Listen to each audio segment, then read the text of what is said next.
I've got my friend Gary here. Gary, what did you just tell me? Tell me what you just said to me. What I just turned around and said was, before, like, everyone used to see my mugshot, like, on the on any video I've done with you, but I've had so much grief off of my family and one thing or another that unfortunately I'm caught in limbo land. I have to sort of like appease my family as well as sort of like appeasing the truth community. And when you're stuck in the middle, it's a very hard situation to be in because I have still got my family to consider. So I never thought it would come to this, but I just have to be a little bit more careful now, because now I can just turn around and say, well, that ain't me, you know what I mean? And it's terrible when you've got to be like that. Especially when you're a truther, Gary. Yeah, I know. It's not nice, is it? But I'm not the only. The thing is, I know everyone goes through this with their family and all that, but I suppose I just recently had a death in my family, so I don't really want to sort of like, make too much trouble for them. But anyway, back to what we were saying with regards to masks. Yeah, one thing, just before you get going, what I said to you was, people don't seem to realise that each mask you need to throw away each time after you've used it. That's what they do in the medical thing. You can't keep reusing the mask. You imagine all that, those toxins and like germs that you've breathed in and out of that mask. You need to throw it away and start again. Well, the thing is, like, I was just on a bus just now. It's great you just phoned up, Karen, because I got onto a bus and first of all I said to the driver, I said I've got a medical exemption. I've got asthma, which I may or may not have. Like, I'll leave that to the viewer's discretion. But anyway, he said, oh no, he said, like, oh, you're better off like covering yourself, like, in that situation. Obviously, you don't know anything about medical stuff at all because my friend downstairs that gave me this inhaler has got asthma and sometimes you just can't breathe. The last thing you can do is put a mask on a stuffy bus. It's absolutely ludicrous. And this is the thing, they don't even know the rules. The bus drivers have not been given an email or itinerary what the rules actually state. What the rule says are, people that are exempt don't have to wear masks, but it doesn't necessarily mean you have to show like proof of this because at the moment that is enough. I mean, it might come a point where you might have to show some kind of proof. But I downloaded this thing that says like you're exempt, like if you've got any existing medical condition. But then I had another woman turn around and said on the bus, oh look, he ain't got a mask on, I bet he's lying, blah blah blah, one thing and another, and I got me goat up a little bit, which you shouldn't have done, like, and I answered her back, which I'll have to learn from some other truth seekers, like, it's just sort of like, sometimes it's best to just say nothing, And I just said, well, mind your own bleeding business kind of thing. I think that's a cockney coming out in me.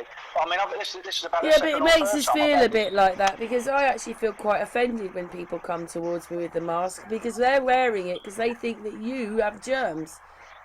Exactly, and the thing is, what they don't realise is, number one, if it's true, none of these people have done any research at all, Karen, and if a virus is what they're saying, they said it the other night, I forget what channel was on, it's like literally throwing a basketball sort of like through like a rugby sort of like post. You know what I mean? It's like it'll get through anyway because they're sort of like they're so small. So the thing is, even if it was true what they say they do, but I mean they're causing more harm than good.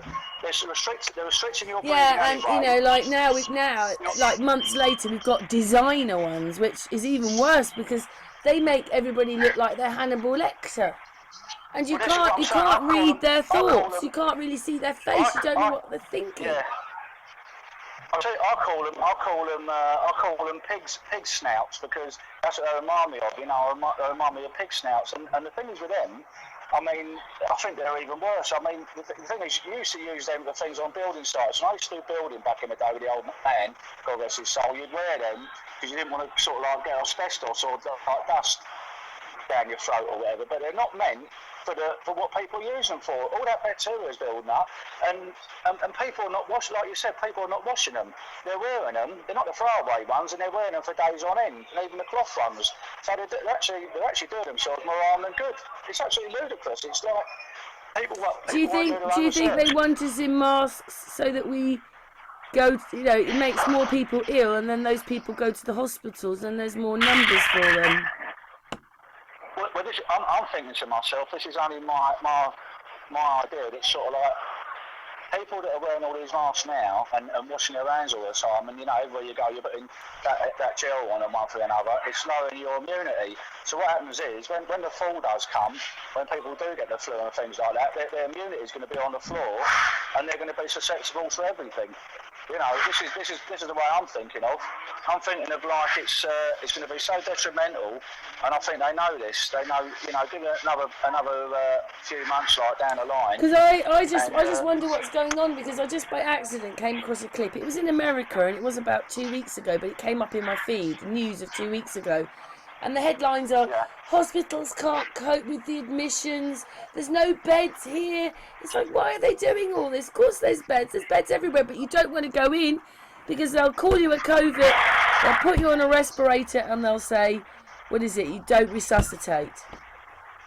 Well, do you know something? I mean, I sussed out something the other day. I went in the pubs you go in now, like, you do this track and trace thing where you have to fill out all your details. Now, the thing is, the best thing to do is to give a moving number on it, because my feeling on it is all this is going to go back to like some kind of government department or something, and then they're going to like, when the fall comes, they're going to. You've been out in the pub. You'll have to come in for an injection.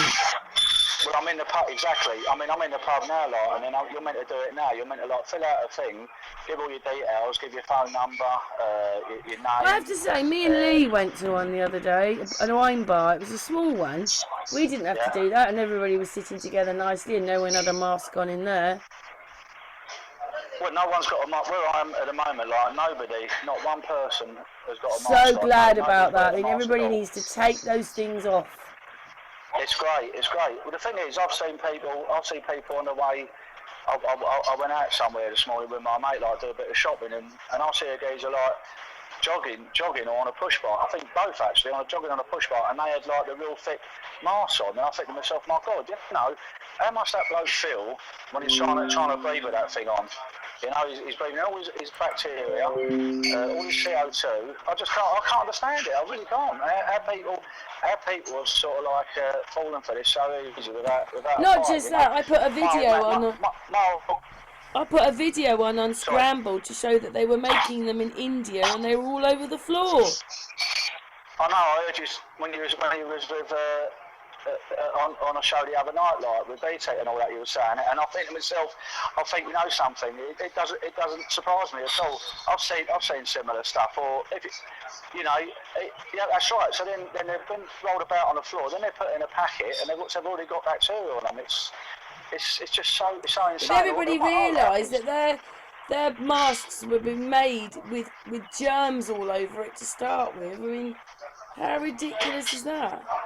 I mean, maybe the medical field need to look into this because they're wearing them as well. Well, Kat was telling me the other day she went to go in a restaurant, a pub or something like, and then she had to have her temperature took, like, and she never had it on her head. She had it on her wrist or whatever. So far, I haven't had that. But I don't know. It's just absolute mad world to me. I just can't get my head around it. It goes back to, if you remember, Karen, when we were down like our park like a couple of months ago and whatever, and all them police come up. I know I've got to stop back chatting. I mean, it's like someone turned around and said to me, "Gal, just sort of like don't say anything," but I couldn't help it, And I said to the WPC, "Yeah, well, you ain't got a mask on." She says, "Oh, we're key workers now." If you take that, what she said there. It doesn't matter. It doesn't matter if you're a key worker or not. I mean, if the virus is real, it's gonna affect anyone. It doesn't matter if you're a key worker, the Pope, or anybody. It's not going to make a blind bit of difference, is it? So we know that it's all a load of rubbish. It's the whole lot. But unfortunately, people are under a giant spell, and they've all fallen for it. Yeah, they're under a trance, aren't they? But they are, and it doesn't matter. It doesn't matter what you tell people. Like, they don't listen to you. It's a waste of time. This is why I don't go down our part anymore. Not for the meantime, because what I was saying the other day, Karen. At the end of the day, put flat Earth to one side, put the fake moon landers to one side, put 9/11 to one side. This was the easiest one to get by a country mile. If they're not going to get this one. You know what I mean, kid? What's the point? It's like flogging it. It's like picking up. Gary, are you with someone? No. Oh. No, I'm not with anybody. I'm just sitting here reading the newspaper, which I still do, to try and find things to send to you, like if I find anything really bizarre, and just having a pint of Guinness. That's about it, really. All I know is, Gary, I went on the train. I'm not buying a mask. I just put a scarf on. But down there, I was like, I can't breathe. I'm so hot. I want to take it off. That's how I felt. I actually can't breathe when I got them on. I mean, I've got to be honest with you. I actually made my own mask up. I got a bit of cloth and I made it just because I wanted to see what it felt like. And I walked down, as you know, like, I've got a walking stick, like, I don't walk very well due to my disabilities, and I walked down to my local Sainsbury's, and I'll tell you what, Karen, when I got down here, I almost had a refibrillator on my chest. I was getting giddy, I really was, I swear to God. I walked in there, I do most days, like, I go down to my local Sainsbury's and read the paper, like, and have my guilty pleasure, like, a bar of vegan chocolate, like, and then just sit there watching the world go by, and look, not know a lot of people, like, talking to them, and I'll tell you what, I was giddy. I had to take it off. I was getting all red in the face and all sorts. Yeah, I really, you know, that's without joking at all. It really does affect me. I can't breathe. I really can't. Well, all I know is that I just couldn't keep it on down there. I thought, right, well, it's near my face. If anybody says anything, thank God there's no guards. You just got to make sure it's on when you go in and go out of the tubes. But I hate it. And then nearly everybody else has got those masks which they made on the floor, you know, from India on. And I'm like, oh, and it's so hot down there. And I'm like, I hate this. Well, I'll tell you what, Karen. I see a woman the other day. She had on like what looked like a World War II gas mask. Yes, I've seen those. Like, yes, I saw two people with them on. Cylinders. And then when she pulled it off, you could see all the red marks around her face. And I know that's true because years ago, like, I used to be a sprayer, like, when you used to wear them things, it actually makes an imprint. Oh. We've lost Gary for a moment. Hang on, I'll just put it on pause. Right, Gary's back now. Gary, we've been going for 12 minutes. I don't want to take too much of your time, but do you want to... No, it's fine, Karen. I always enjoy talking to you because, like, you know, unfortunately with me, like, I've got no one else to talk to, and that's why, you know, I like meeting up when we're meeting face to face, especially. And if you remember, down at our park, we have a really good hug and whatever, and it's great because unfortunately I can't do that. With none of my family, it's horrible, and I get all this bubble stuff. This is the one that I like, Karen. Have you noticed, like, you have family bubbles and all that, and I think to myself, if you can't see the fallacies in that, there's nothing more I can say. You know, like, it's just so ridiculous. You've only got to sort of like think about it logically, like living on services for 72 hours or whatever it is. And all people then they queue up saying 2 meters apart outside the shop, and then they go and pick up the thing that someone else has just picked up. Well, I'll see if I can find it. It might be in this paper. I'm sure I see it on the news this morning or yesterday. There was a couple got married, like, and they kissed with their pig's snout mask on.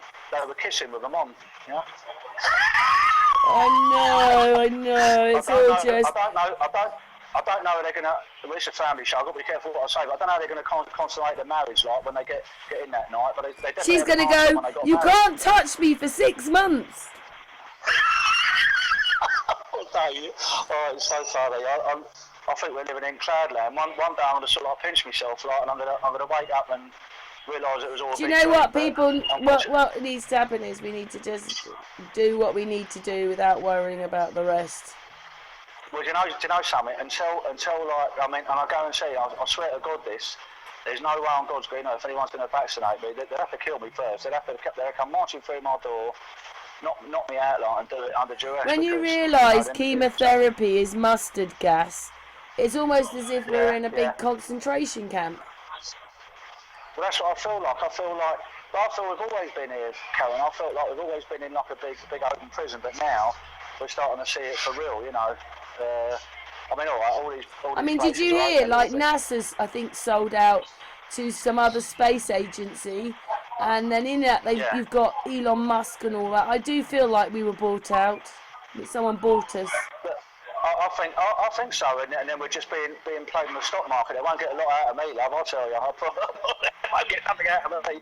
I'm like, all I've got is we're shot just me the back in my pocket. collateral, aren't we? They don't care about us. The thing is, I was born into this world with nothing, and then I got one person to answer. I mean, I had two, like, and some of my dear old mum died, God bless her soul. But I got one person to answer her, the big man upstairs, and that's it. I've got no one else to answer her down here, and I'll tell anyone that. I'll stand up in the House of Parliament and say it. I've got no one else to answer her down here, and you know, if I don't want to wear a mask, I don't wear a mask. Simple as that. You know, that's how it is. But I don't know where we go. I mean, I just feel sorry for like the younger generation. I mean, I'll be 60 like next month, so you know, I've had a fair portion of life, and I sort of like look around me and I see people, you know, kids and all that, like, and I think to myself, what kind of world they? Because I mean, you know, I was brought up in quite a tough neighbourhood and one thing and another. We never always had it easy, but I still think it was a better situation than what we got now, to be honest with you. And I think, you know, I've got great nephews and nieces and all that, and I just feel so sorry for them. I just don't know, you know, what. I know. Did I tell you? I went to see my granddaughter. She's 5, and she just wouldn't come near me. She said, "No, I can't come near you. You might have the virus." She's 5. I left their house because what it was is the way I would have done it is, yeah, okay, you've got to be like that at school, but we don't have to be like that. None of us, not here, we don't. Because everything's fine. I know. So just at school, no. So her parents have taught her to be frightened. You see, we're living on. And he said to me, my son said to me, so I do understand this bit about families. My son said to me, "Oh, it's all you and it's all your fault." And he said, "You just live down a rabbit hole." I said, "No, I don't. I know the truth. It's you that lives down the rabbit hole." We haven't spoken since. I'm not going anywhere near them. I'm not going near people who believe in all this stuff. This is the thing, Karen. You know, it's a fine line between like appeasing like people in the shooting and your own family. And I've still got my own family as well, so I have to be careful. They know they know the things I believe in. They don't believe it, and nothing is going to change them. And then, I mean, with this one, I haven't even tried, because, like I said, this is why I don't go to our park home anymore. I miss everyone down here. You know, Roxanne, everyone. I miss everyone. Asita, all my friends, Barry. I miss them all. But the thing is, if they can't get this one, there's no point in talking about flat Earth and moon landings and 9/11, all the rest of it, and the host shootings and all that, because it's not going to work, is it? They got this one, a child could get it. If they can't get this one, they're not going to get anything, are they? Let's be honest. I think the whole thing is that they just want, whichever way I look at it, it's to promote more fear. Well, that's right. I mean, it don't work with us, does it? Because we know, I mean, the thing is, to be honest with you, love, I didn't know I was to live till I was 60, so to me, every day's a bonus. You know, I can't believe that I've lived this long. I went through my blinking life, but, you know, here you go.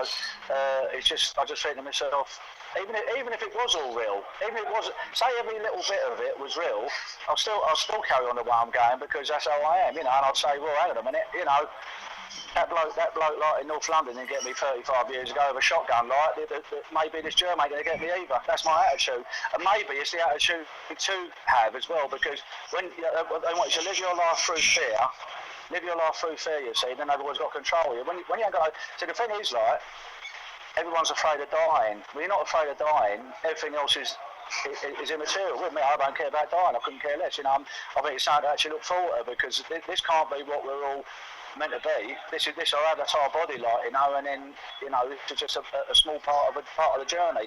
So I'm not afraid of dying. You know, I know I've committed a lot of sins and one another, like we all have, but I try to lead my life as good as I can, and I think it's committing a sin wearing a mask. That's my opinion. You know, it's like it's not God's way. If God wanted us to sort of like wear a mask, like, he'd been born with one, wouldn't you? You know. It's absolutely ludicrous. Well, we all know the truth about that one, don't we? It's just a cleanse, and that's what it would be. So yeah, and your body, oh, Gary, oh, you're there. Hang on, I've just knocked you off somehow. There you go. I just knocked you off loudspeaker. I don't know what happened there. Every time, all the listeners must think I'm a raging alcoholic. Like, every time you phone me up, like, I'm having a drink in the pub. The first time when I done the fake moon landings, like, I was having a drink in the pub, like, the first time, but it's actually the same pub as well. But they do a special thing in Witherspoons on a Monday, like, you get half-price Guinness, so that's why I'm down here. The rest of the week I won't have a drink now till Friday. So yeah. Well, It's nice just to come back. Yeah, well, we've been going for 20 minutes. We can talk afterwards. Do you think that's enough for our little video? okay, yeah, because really it was basically just about the mask and all that, wasn't it? And one thing and another, you know.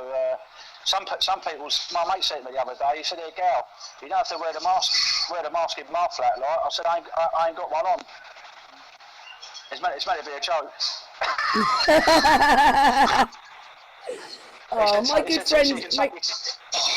He said you can take it off in here, like. I said, well, I ain't got one on, mate, you know, but there you go.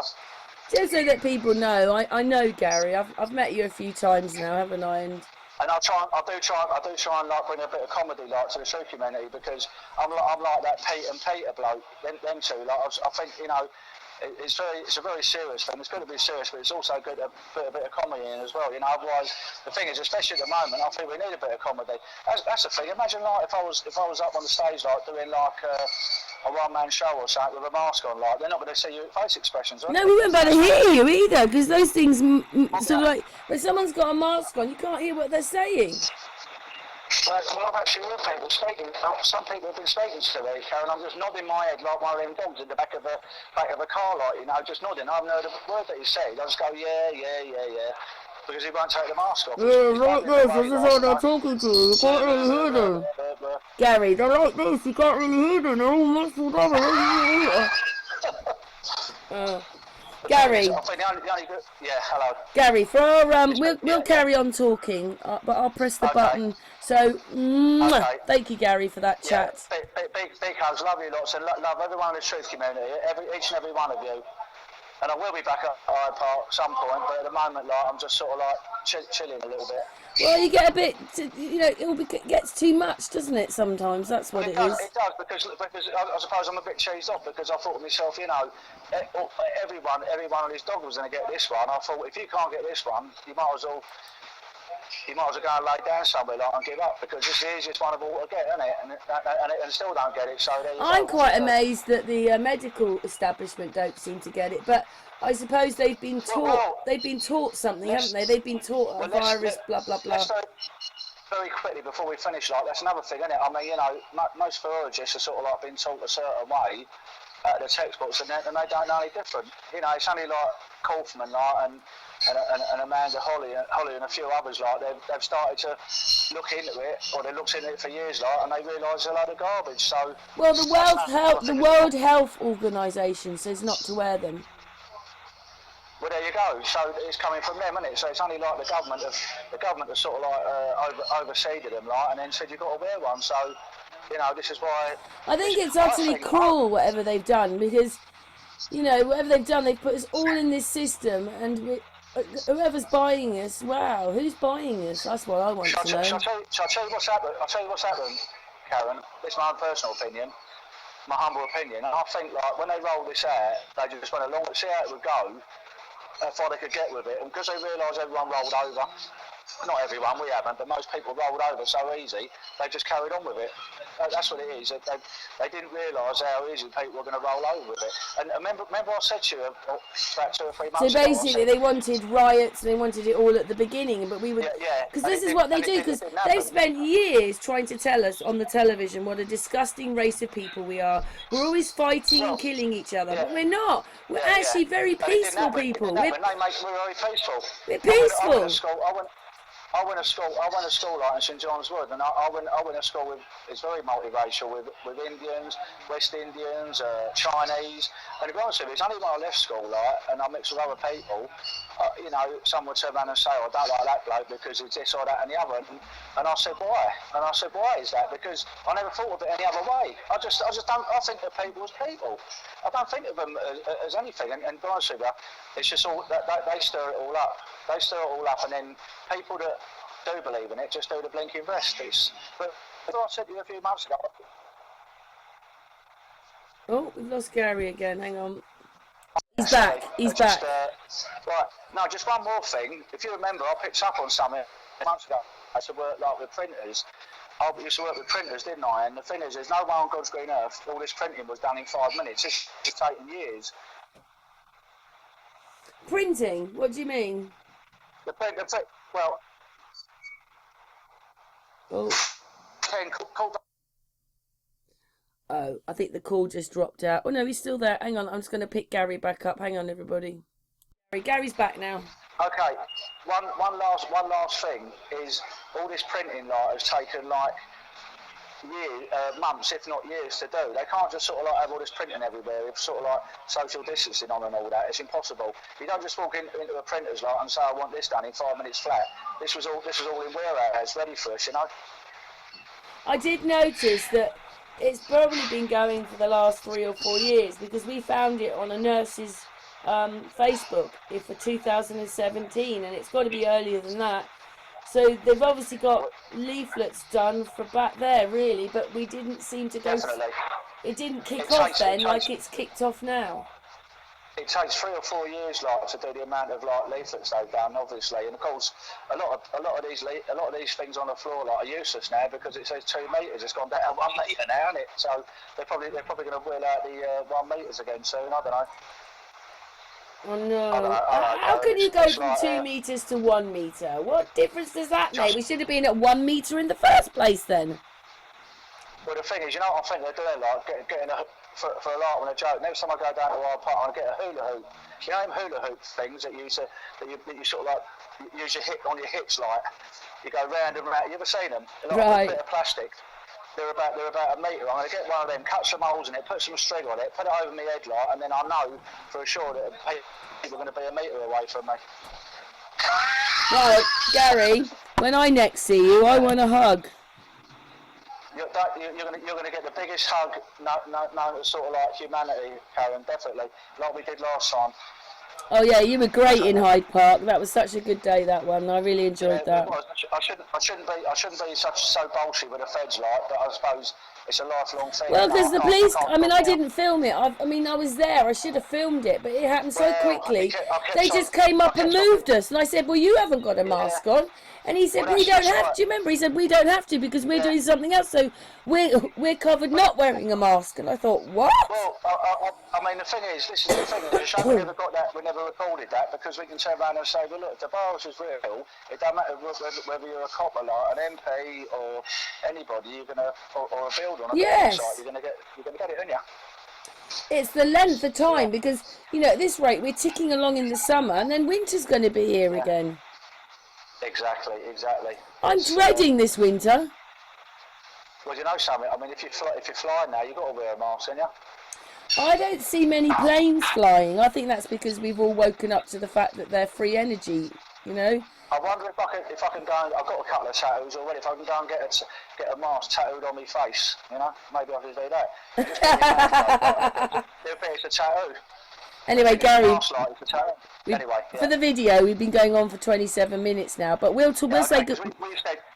We think we've got so much to talk about, Karen. I know, darling, I know.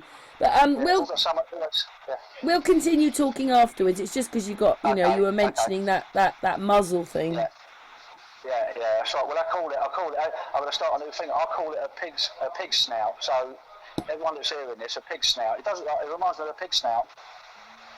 It does. But anyway, Gary, again, thank you for your time. Yeah, much love, and I love everyone in the true community, each and every one of you.